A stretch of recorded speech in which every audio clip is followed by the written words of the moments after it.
So, welcome to this chapter.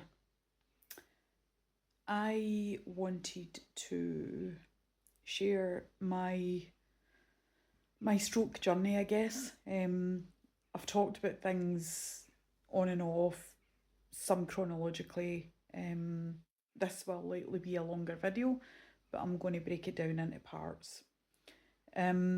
I wanted to speak at the UK Stroke Forum this year because I believe that the voices of lived experience are really, really important when it comes to the care and treatment of any condition, I guess. But for me, obviously, I can only relate it to stroke, and this is my experience. And I was calling it the 0139 from Gretna.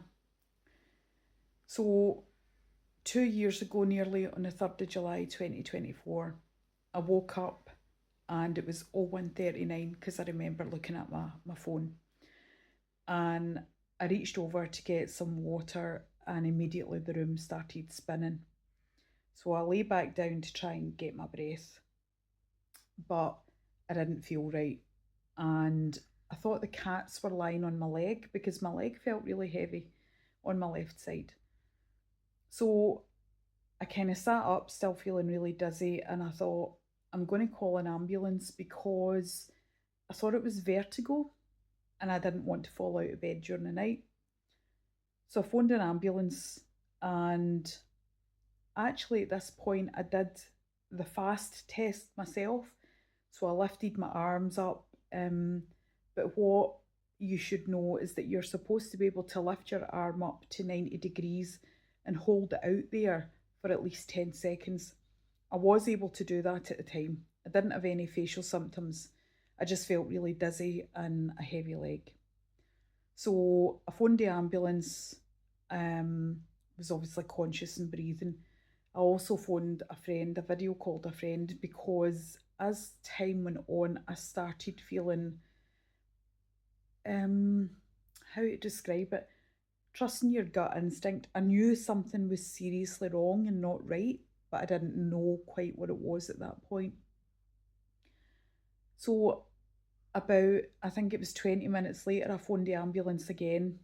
And by this point, there was a feeling of terror. It's the only thing I can describe it as, going through my body. And I actually thought, I'm dying. Still didn't know, still wasn't really thinking of what it was.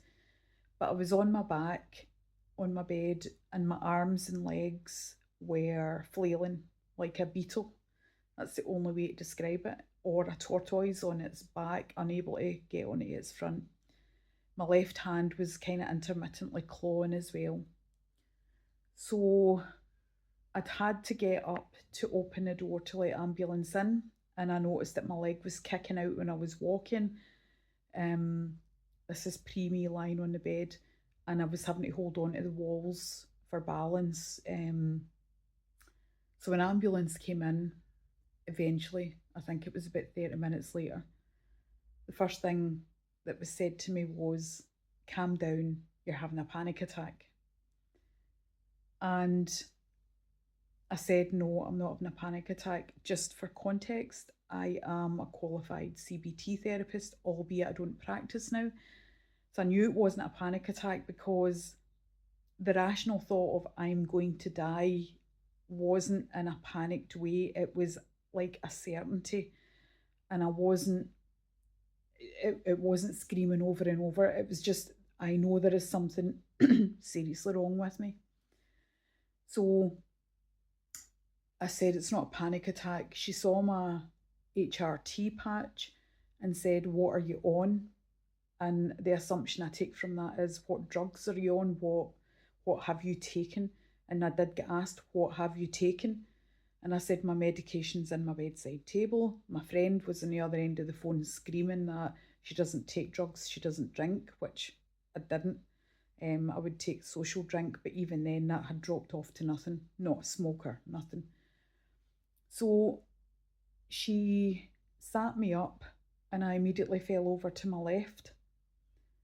And she sat me up again and I fell over again to my left side. And I said to her, I think there's something seriously wrong. And she said, you need to sit up. We need to take your blood pressure and your heart reading. And then I fell over again on the edge of the bed. And she said, you need to sit up. And I said, I can't.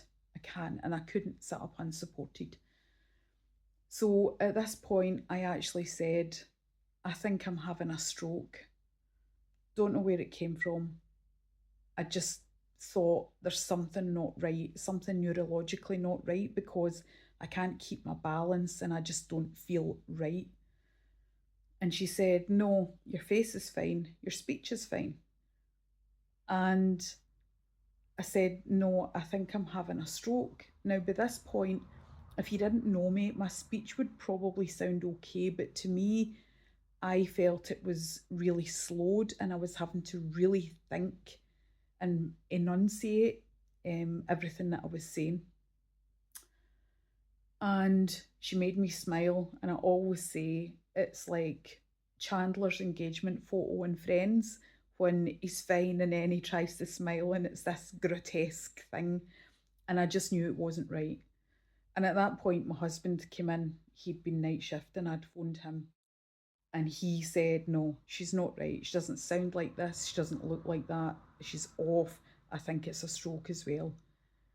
Now, this next part, they reluctantly said they would take me to hospital, but then they had a debate about calling another ambulance because they didn't think they would be able to get me out in the three-wheeled chair that they had.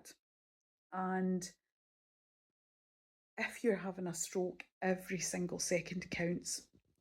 And I'm not recounting this story to blame or raise anger.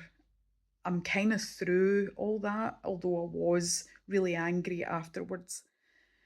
But the fact that they were debating whether to get another ambulance out, and bearing in mind I had waited half an hour for this one, was really even more terrifying if it could be. So my husband helped them carry me out. And again, when I had to get up from the bed into the chair, she said, you need to stand up. And I'm like, I can't stand. The whole left side of my body felt like it was a ton weight. I had no control over it actually. So they take me to the ambulance and it's freezing. It's a horrible rainy night anyway. And they take me to hospital. But they still didn't believe it was a stroke because they had a debate about 10 minutes out saying, what are we going to say that we are bringing in? And I heard one of them say, well, we'll just say it's a stroke then.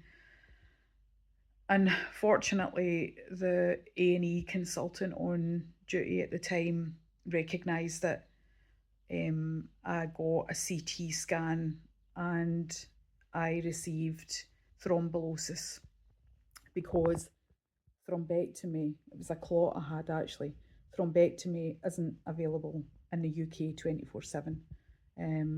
2 years down the line, nothing has changed in that regard.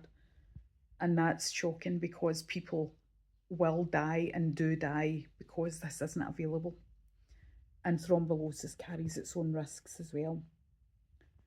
So, the point of me sharing the start of this kind of journey is that one, if anyone is watching this, you don't always have facial symptoms of a facial droop or speech. You can have a myriad of other symptoms. And I think because of that, people don't look at stroke or people don't consider stroke. So, balance, eyesight issues, migraines, sudden vomiting, people collapse unconscious, any of these things. I had aspirin at the side of my bed, and part of me thinks, should I have taken it? I did ask the consultant at the time, an A&E, should I have taken the aspirin? But he said no, he did the right thing in calling 999 because I probably could have created a bleed, which, you know, I don't know what would have happened. As it is, I consider myself fortunate I did get to hospital when I did on time for thrombolysis, because there's a window for the effectiveness of receiving that as well. But if there are any medical people watching this and you come across someone, then I think the thing coming out of this for me is that we are all people, but listen and hear what is being said. We all have a gut instinct about what's going on with us, and I recognise what panic attacks are, and I recognise that for people who suffer them, it can indeed feel like you are dying. But I didn't have the other symptoms of um, sweating or racing heart. I was terrified because I knew that it wasn't just vertigo. I knew it was something serious, and I just wanted to be listened to and heard. I believe that there were minutes, precious minutes, wasted in debating with me. And I'm not, again, not putting this out there to complain and cast aspersions on emergency services.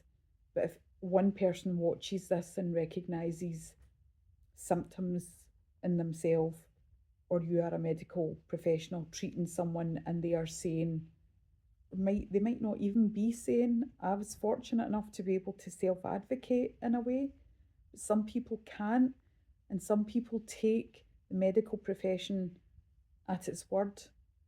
And part of the reason that I'm talking about this as well is because a friend of my husband's had a missed stroke, and he wasn't fast either, and he was dismissed as having migraines. And that's wrong. It's really wrong. And I know that there'll be lots of false positives if people went in with every migraine or every headache or every eyesight issue. But there is more to stroke than fast, and fast is not a clinical tool. So this is partly a longer than I thought it would be, chapter in how my stroke manifested and how I was initially perceived and had to fight to be believed that there was something serious going on with me, and I don't want anybody to have to go through that. So hopefully this resonates with people. Self-advocation is really essential, I think really crucial now. I don't do Dr. Google because you can go down a rabbit hole with that. I didn't do Google that night, but I just knew in my heart that there was something seriously wrong. So I guess what I'm trying to say here is, one, listen to your gut, and two, for everyone, we are all people. Medics are people, the patients are people, we're all people. So let's genuinely start listening to what's being said, hearing what's being said, and then acting on that. Thanks for watching.